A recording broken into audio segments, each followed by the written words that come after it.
"I don't like anything about you, mother," said my eldest son's wife. "We want to live with our family alone, so get out." I was shocked to hear these words. It reminded me of when I had to leave my own parents' home. Now, I felt angry at the idea of being kicked out of this house too. "Fine, I'll leave," I said, gathering my things to go. This was too much. I was determined never to forgive my eldest son's wife. It was time to put my plan into action. So, my name is Sandra Clark, and I'm 61 years old this year. I'm technically retired, but I'm still lucky enough to have some work. I don't go to the office every day anymore. Sometimes I drop by and attend meetings, but mostly I work from home. My oldest son seems to think I'm not working anymore, which isn't true. I became a widow when I was in my 40s. Right now, I live with my oldest son and his wife. Our family home has been in our family for a long time. It's a bit old and needs some fixing up, but I've always loved it. That's why leaving was hard. I've never had to worry much about money. My late husband's insurance money is still mostly untouched. I've been able to live comfortably without worrying about my future. Even though it might seem like I have an easy life, there are some things that bother me.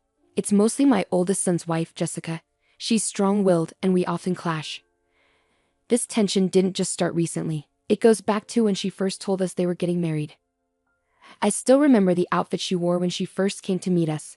She showed up in a tracksuit that looked like something she wore back in high school. She said she wanted to be real with us, but I couldn't help but find it a bit odd. It's not exactly lying, but it felt like she was trying too hard to prove something. She's also very argumentative and smart, which can be challenging. I couldn't understand why my oldest son chose her as his partner. Later, I found out that Jessica was the one who pursued him. She's bold, I'll give her that, and she's attractive too. I think my son, who's a bit naive and sheltered, fell for her charm. Even after they decided to marry, things didn't change much. To put it nicely, she's straightforward. To be blunt, sometimes she lacks common sense in how she acts. I really wanted to object to their marriage, but I reminded myself that it's what my son wanted, so I kept my peace. And now, we're facing the consequences of that decision.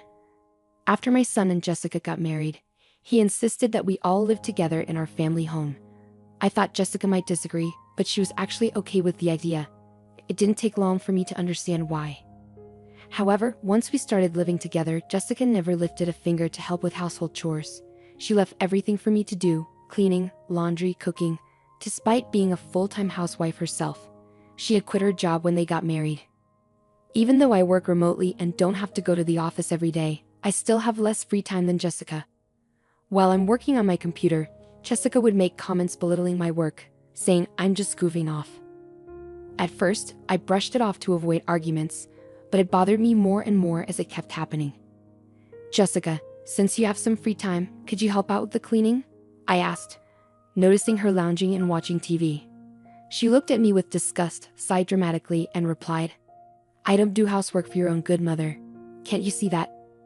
It's a shame you don't appreciate my consideration." She had this strange theory where she believed if she did the housework, it would be bad for my health. According to her, seniors need to stay active, and doing chores would make me sedentary and possibly lead to dementia. So she was actually doing me a favor by letting me handle everything. Her reasoning was so bizarre it gave me a headache. Then she said something even more shocking. "I agreed to live together to keep you from slacking off, mother." She said it with a half smile, leaving me speechless. I regretted agreeing to live together more and more every day. Doing all the housework while being watched by Jessica was nothing but torture. Fed up with the situation, I decided to talk to my eldest son, but it wasn't to complain about Jessica.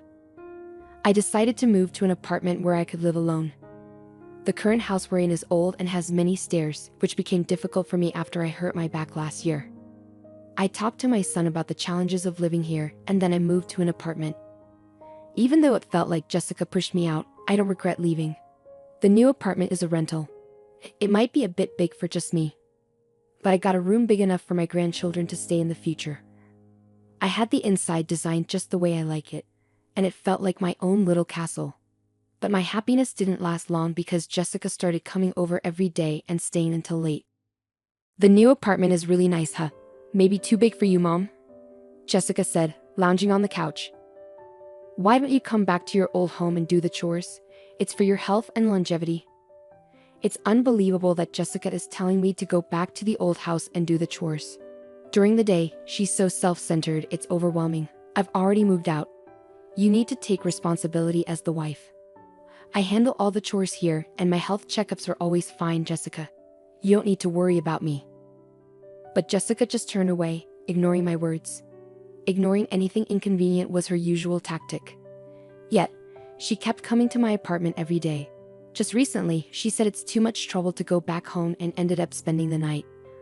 My parents' house and this apartment are only about a 15-minute walk apart. It was my eldest son who suggested I live closer to my parents' house because he was concerned. His concern made me a little sad to leave the old house. One day, after I had been out for work-related errands, I came back in the evening to a surprise. To my shock, Jessica had let herself into my apartment. It seemed she used the spare key I had given to my son without my knowledge. Welcome back, she said, lying on the floor in front of the TV without even bothering to get up. Jessica, that spare key is for emergencies only, not for you to come in whenever I'm not home. I felt uneasy knowing she had been in my apartment while I was away. It was the first time I firmly told her so. She seemed surprised, as I usually let things slide quickly. She gave me an annoyed look, but I stood my ground. You really are a difficult mother-in-law. I can't stand that about you. Jessica started yelling at me. I can't stand anything about you, not even this apartment. We're a family, so you should leave.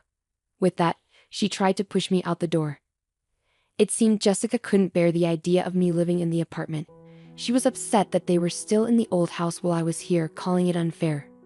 James is paying the rent for this place, right? It wouldn't be strange for us, his family, to live here. That's what it means to live beyond your means.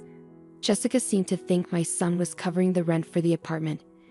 This explained why she kept showing up here. In her mind, the apartment should have been for her family to live in. Fine, I'll leave, I said firmly, staring her down. I agreed to move out within 3 days, which seemed to surprise her. Right in front of her, I called a moving company and arranged for them to come in 2 days. As Jessica left feeling satisfied, I watched her go, already planning my next move. True to my word, I moved out. My new place was an apartment specifically designed for seniors. I decided to test it out for 2 weeks. I handed over the keys and lease documents to Jessica, asking for a change in the contract through the real estate agent to the landlord. Luckily, I've known the landlord for a long time, so they were flexible and accommodating, which was a relief. My eldest son was furious with Jessica for kicking me out. He's even considering divorce, but Jessica doesn't seem to care. In fact, she started living alone in my apartment, saying, "Well then, let's live separately." I'm amazed at how bold she is. But in 5 days, Jessica will find out the truth. While I was working from home, my phone started ringing incessantly. It was Jessica calling. I had been expecting this, so I had a recorder ready to record the conversation. I pressed the record button and answered the call. "Excuse me, mother, what's the deal with the rent for this apartment? Why do I have to pay it?" Jessica started ranting as soon as I picked up the phone. She sounded flustered. "Well, Jessica, you're the current leaseholder, so it's only fair that you pay. Is there a problem?" I purposely kept my tone calm and relaxed to annoy Jessica. She seemed even more agitated but didn't back down. "But didn't James used to pay the rent here? We're not even divorced yet, so shouldn't James pay?" Jessica had told my eldest son about the rent issue and he advised her to call me. The truth was, my son had never paid the rent. In fact, I had been financially supporting him. After retiring, I continued working as a consultant and advisor, earning a good salary. I was actually earning more than my son. I had been secretly helping him out because Jessica tended to spend a lot. "It's just a misunderstanding, Jessica. Originally, I was the one paying the rent for that place. I never made James pay a dime." Jessica seemed shocked and caught off guard by the truth. She quickly said what she wanted to and hung up the phone.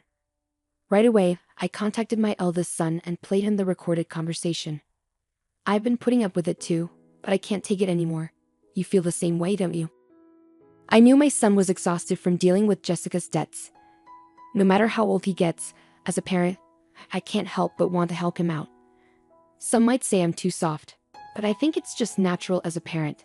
My son replied quietly, "I'll divorce her, I'm tired too." Then follow my lead. I told him my plan and gave him instructions. First, I asked him to take a few days of paid leave starting today. Then, I told him to quietly move out his important belongings without letting Jessica know. We didn't want her to notice any moving trucks, as she might be nearby. I had instructed him to slowly move his things out during the night, keeping it discreet. The important belongings were taken to a single-family home that I had found as our new residence. This way, the plan progressed without Jessica knowing. 3 days later, Jessica called again, sounding even more flustered than before. "What? Why are you so worked up? Just like last time." I kept my tone deliberately relaxed as Jessica sounded overly anxious, almost in a state of panic. "Mother, our house is up for sale. And I got a call from my parents saying that my belongings have arrived at their house." "What does that mean?" Jessica explained that her parents had received her belongings, and our old house was now on the market. It seemed my eldest son had followed my instructions. He had sent Jessica's things to her parents' house and put our old house up for sale, leaving it empty. The landlord told me that if I can't pay the rent, I should leave. I thought I should consult with James, and when I got home, there were chains and a padlock on the gate, and I couldn't get in. There's even a for sale sign up. Jessica was almost hysterical. It must have been quite a shock for her to come home to. "I've already entered into a sales contract with a realtor. We can't access that house anymore," Jessica had began, ready to express all the pent-up frustration. "Firstly, I'm no longer your mother-in-law, right?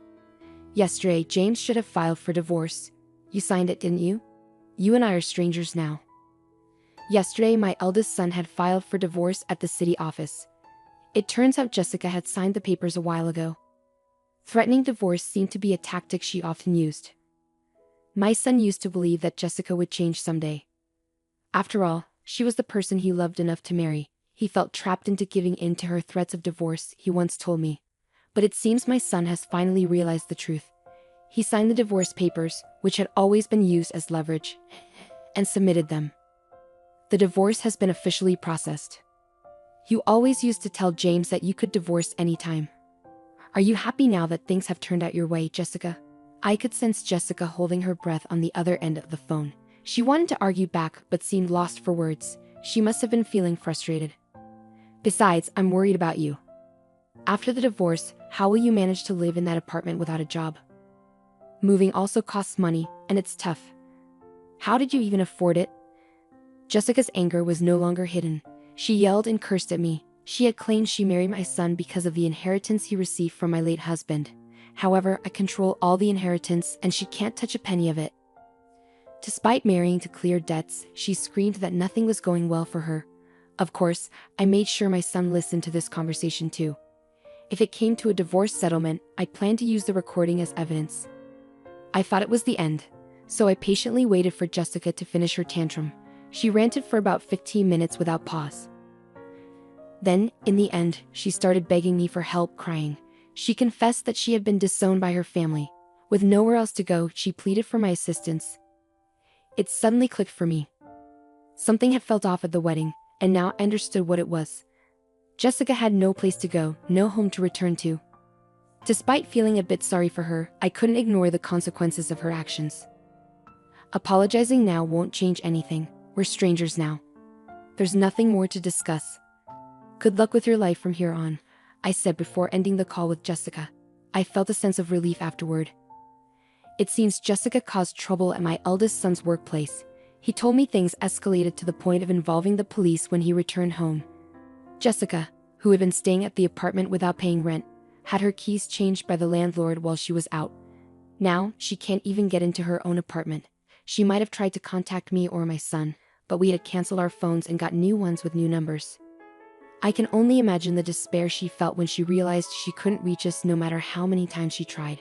We didn't give her our new address either, so she can't reach us that way. After causing a scene at my son's company, she was issued a restraining order.